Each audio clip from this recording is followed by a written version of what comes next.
The first thing I like to do is to install this little plug in my exhaust pipe to keep water from getting down in there. I like to use a garden hose. I have this brush here, like used for the tires.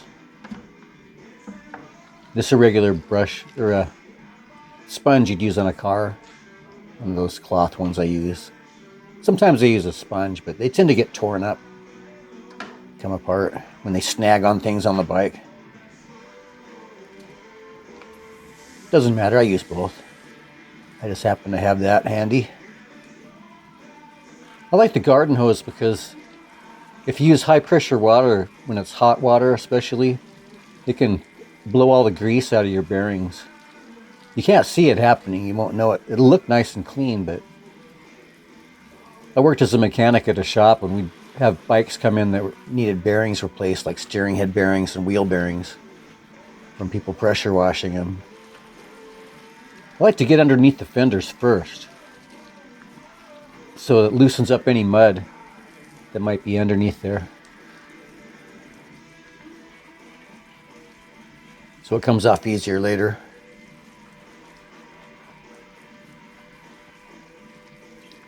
Just wet it all down first.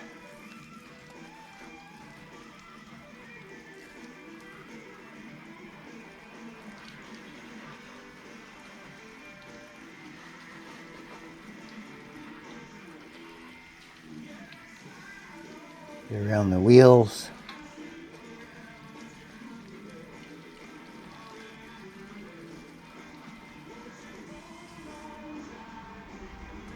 Now she's wetted down. Take my little wash rag and I'll start up above, up on the higher spots that are cleaner first. Work my way down. My bike wasn't very dirty this time, which was nice. But I thought I should wash it.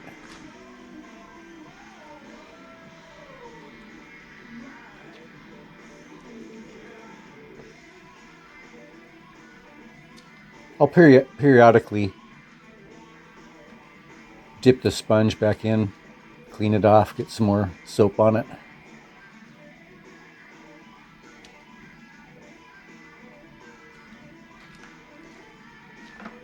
I like to hose it off too, once in a while. Not just wash the whole thing and then hose it. I'll wash some and then I'll hose some and wash some and hose some.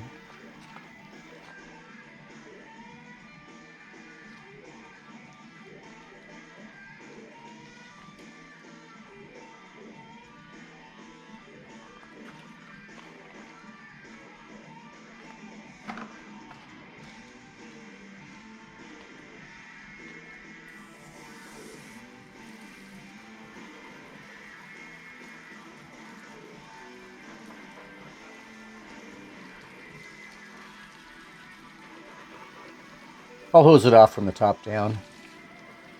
I just pulled the key out because I forgot to do that. I like to pull the key out. I don't know if it makes any difference, but there's a little door that shuts when you pull the key out, sealing off the little ignition switch.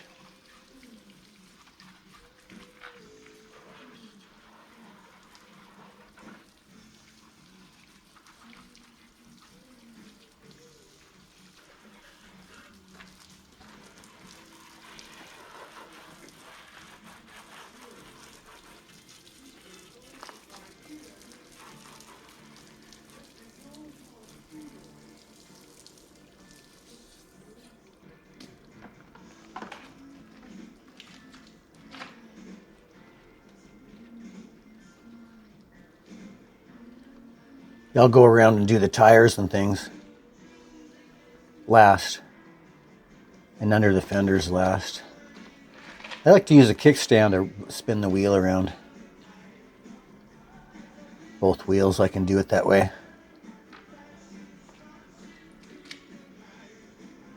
Sometimes I put it on the center stand, but when you do that you have to wash underneath the skid plate first, or you'll be setting the muddy skid plate right on your stand.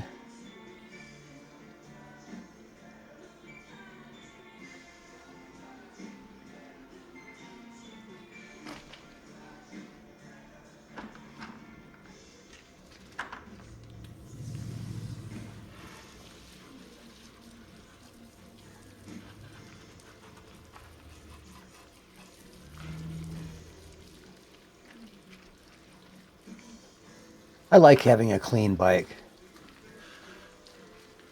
They look sharp, and I like to keep it looking sharp.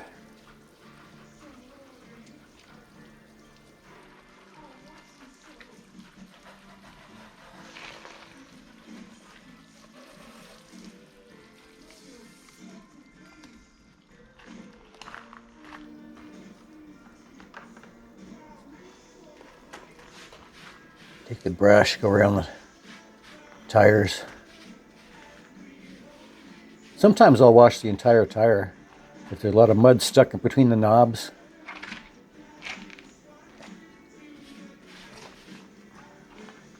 Right now I'm just doing the sides.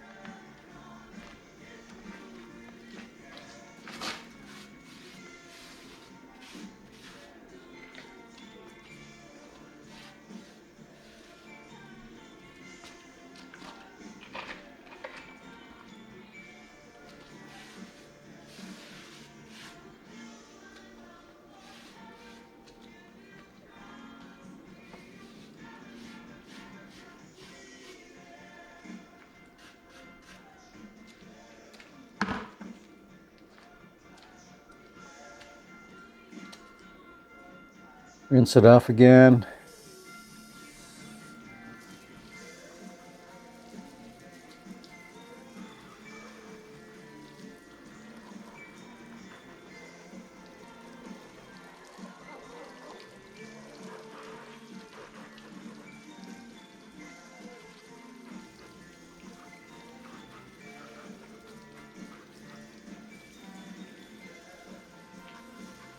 I actually enjoy washing my bike. Something was stuck in the tire and it was really sticky. I shouldn't have done that. Tree pitch or something. Got it all over my hand.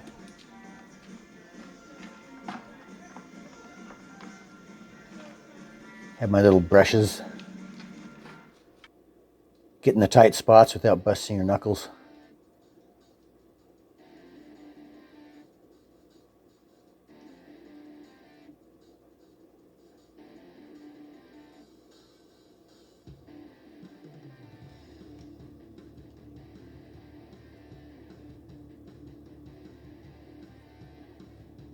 Now for the smaller one.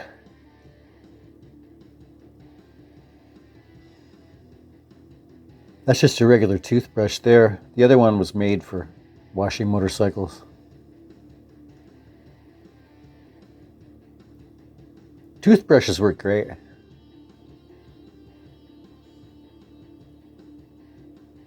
Something everybody has lying around.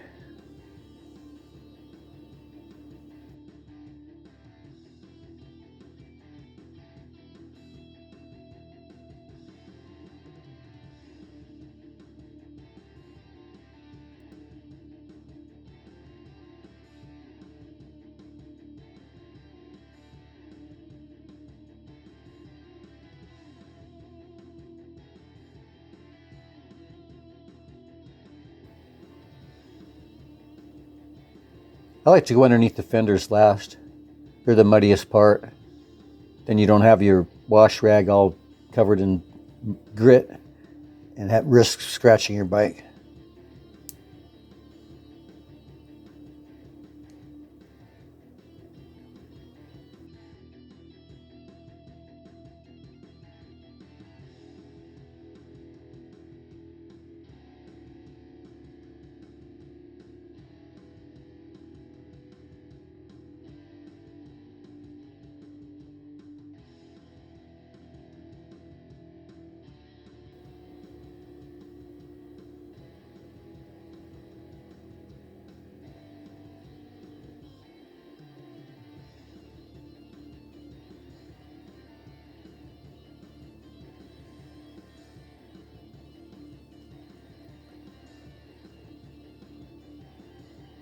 It's nice having that plug in the exhaust.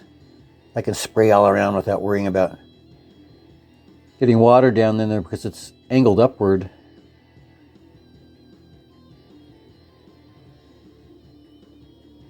Even if it wasn't,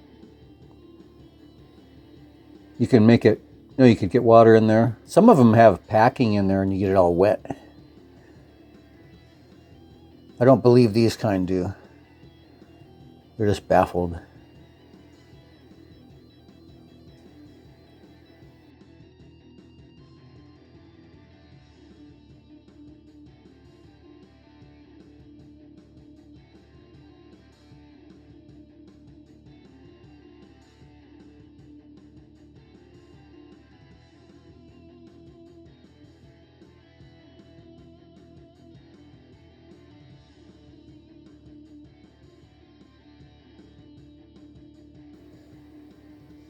Once I'm done, I like to go over the whole bike again with water, in case I missed a spot, didn't get all the soap off.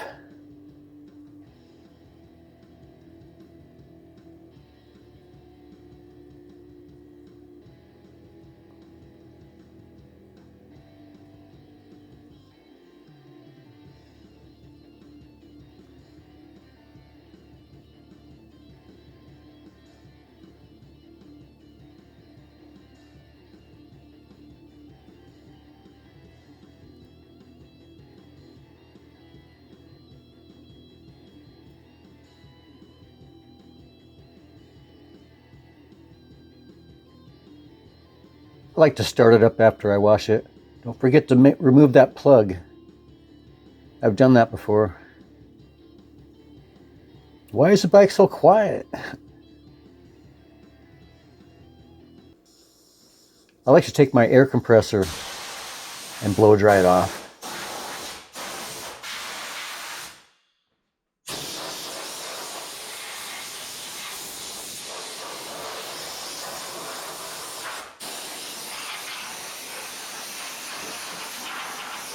With an air nozzle. It's really slick. You can see the water just disappear. It's nice especially in tight places that you couldn't wipe off. Like around the handlebars, controls.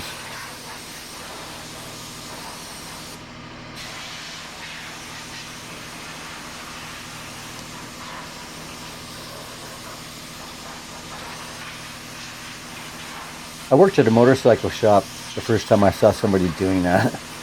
And I thought, what's he doing? Then I realized it works pretty good. It also makes it look like you're doing something at work and you're not really putting much effort in. Kind of like taking a break and you're standing there making all that noise with the, with the air compressor. Just standing there spraying the bikes off. But it works really nice. Makes it dry off so much faster.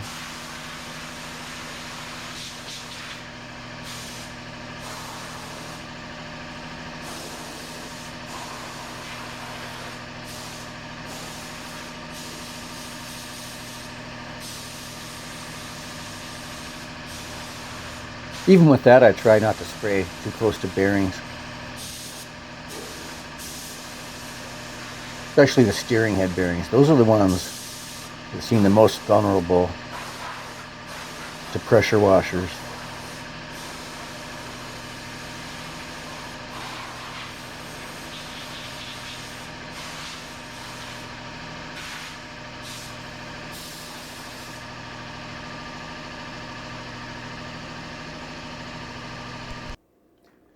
Now I like to jack the bike up and blow off the chain. Get all the water off the chain. I think that's a good idea. Because there's a lot of water that you see come off it when you do that. It's nice to get the bike up so you can spin the back wheel. I like these stands. You just step down on the lever there. I made a video about that. Little Bike Master stand. Great product. Makes it so easy. Now I'll spray off the chain.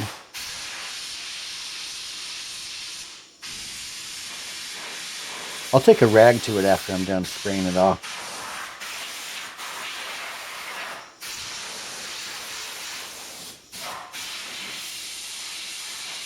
Get it from both sides. The inside and the outside.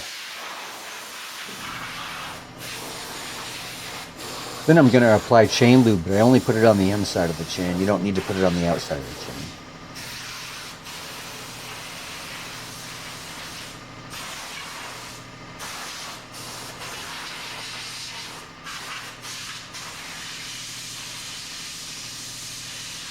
Sorry for being in the way. I didn't really think about that too much.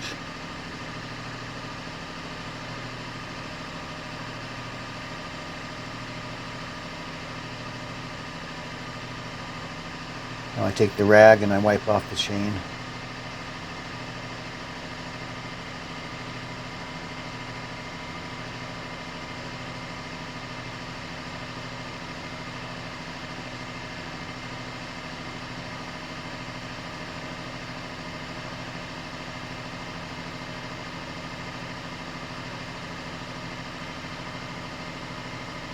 I'll spin it around, holding the rag over it.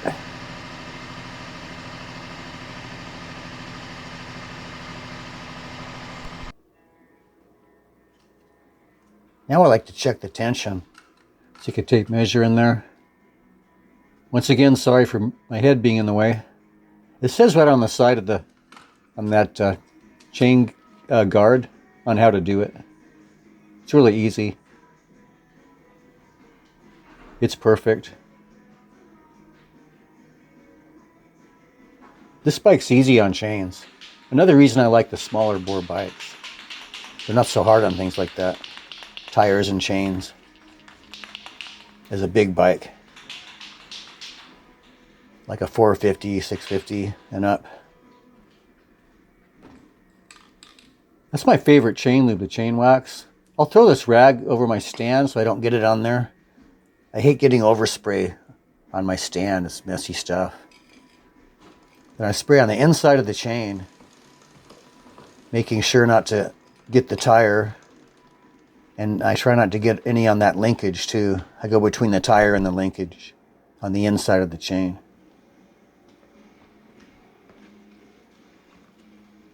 Now I'm going to clean my disc rotors off with isopropyl alcohol. I don't always do this, but I was making a video, so I thought, why not? I'm surprised how much dirt comes off of their grime.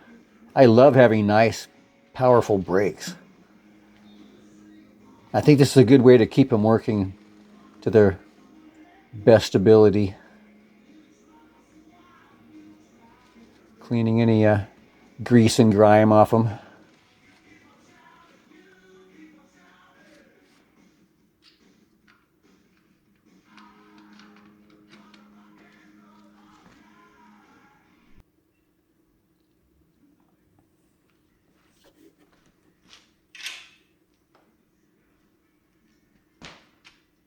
Now I kick the bike off the stand here and check the oil level through the little sight glass on the side, holding the bike vertically, and it's perfect. As always, it's a Honda.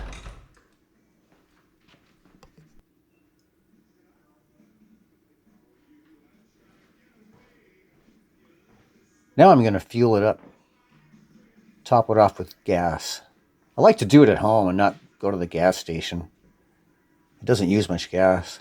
I'll throw a rag over the bike. I always seem to spill a little, no matter how careful I am.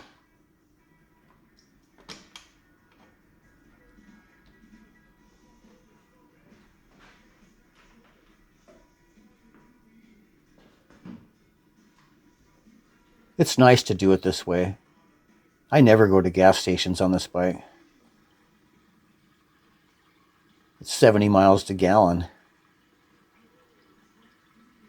I have a couple of those 5-gallon cans. I'll fill them up once in a while when they need filling.